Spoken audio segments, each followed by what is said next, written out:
Hey there! Ready to jump into the wild ride that is Episode 3 of Daredevil Born Again on Disney+? This time, Matt Murdock's back in the courtroom, fighting tooth and nail for a guy who's got more secrets than Hell's Kitchen has dark alleys. We're talking about Hector Ayala, aka the White Tiger, caught up in a messy trial that's got the whole MCU buzzing. After stepping away from his horned mask since Foggy's tragic exit, Matt's all in on the lawyer gig.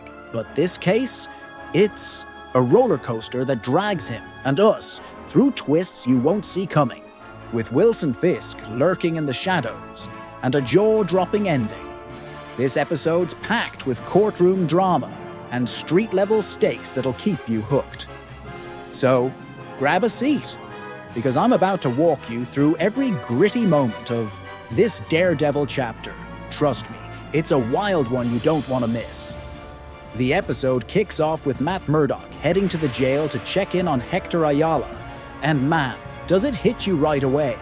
Hector, brought to life by the late Camar de los Reyes, spills his heart out about this beach in Puerto Rico he's dying to get back to. Waves crashing, frogs chirping, the works. It's a quiet moment that sticks with you, but he's in deep trouble. He's on trial for supposedly taking down a cop. Truth is, he was just breaking up a beatdown in the subway, trying to save a guy named Nicky Torres from two officers who didn't take kindly to interference. One of them ended up out of the game for good.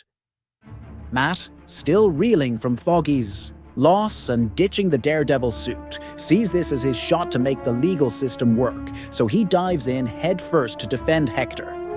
Matt's got a plan, and it starts with tracking down Nicky Torres, the dude who got roughed up that night. Turns out, Nicky's a small-time dealer who snitches for the cops, and Officer Powell, the surviving cop from the subway, was laying into him for reasons nobody spells out. Matt already gave Powell a thrashing in Episode 2, so the guy's out, for blood and itching to mess with Matt's case. The idea is straightforward: stash Nicky somewhere safe, then bring him to court to spill the beans and clear Hector's name. Powell's not having it, though. He sends some goons to snatch Nicky before he can testify. Lucky for Matt, Cherry steps up big time, pulling some slick moves to outsmart Powell's crew. Nicky rolls up to the courthouse in a cab just in time, and it looks like Matt's got this in the bag. Then, boom, things go sideways. Nicky takes the stand, clocks the room full of cops staring him down, one even sporting a Punisher tattoo, and totally freezes. Scared stiff, he lies through his teeth, claiming he was chilling at home all night, trashing Matt's whole defense. Powell backs it up with his own fib, saying the subway was dead quiet and Hector just popped out of nowhere looking unhinged. Matt's scrambling now, leaning on Cherry and his law partner Kirsten McDuffie to hold it together, but they're not quite clicking like Karen and Foggy used to. They're still finding their footing in this born-again crew.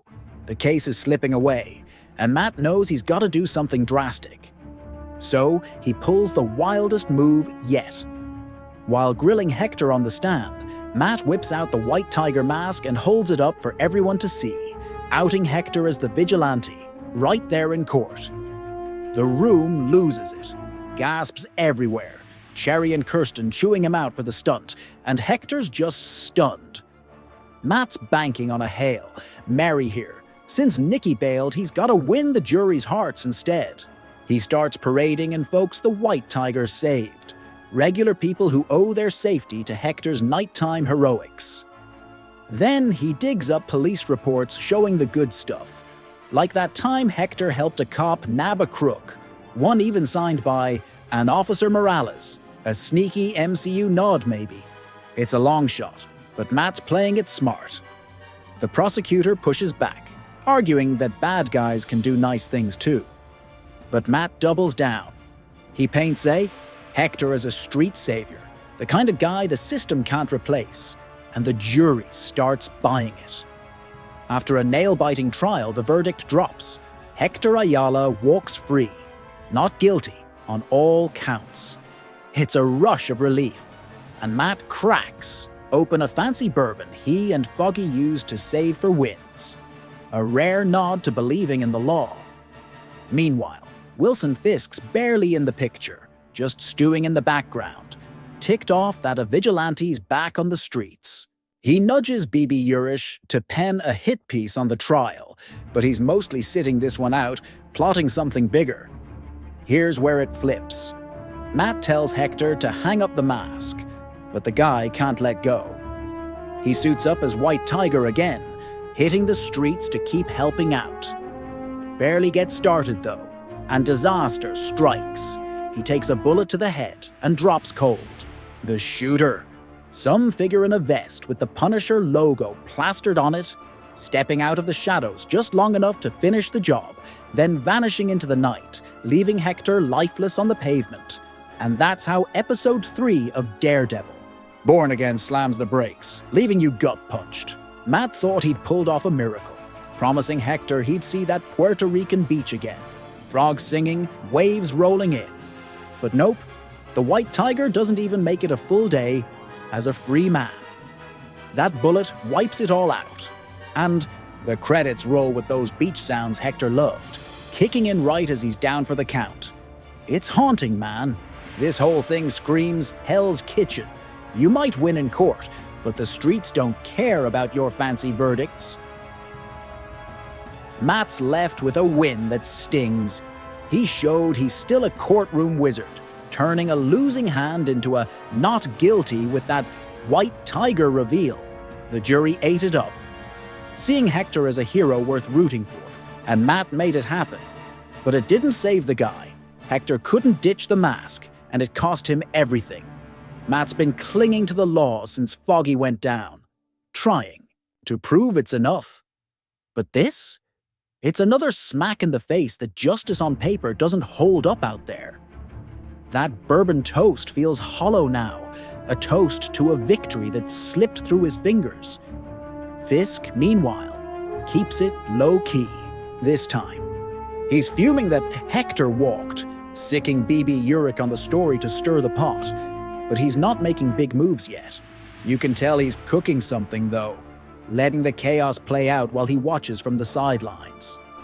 And that Punisher logo on the shooter, it's a total curveball. Some dude in a vest takes Hector out and bolts.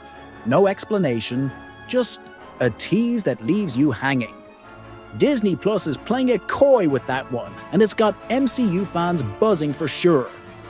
What you're left with is this bittersweet vibe. Matt's out here grinding as a straight arrow lawyer, but the world keeps throwing curveballs he can't dodge.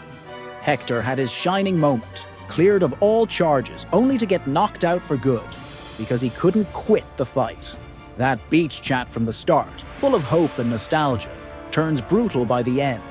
Those frogs and waves in the credits are a cruel reminder he's never going back.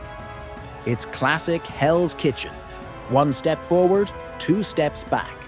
Matt's still standing, but he's carrying more baggage now, and we're all just waiting to see how he bounces back from this half-win, half-loss in the episodes ahead.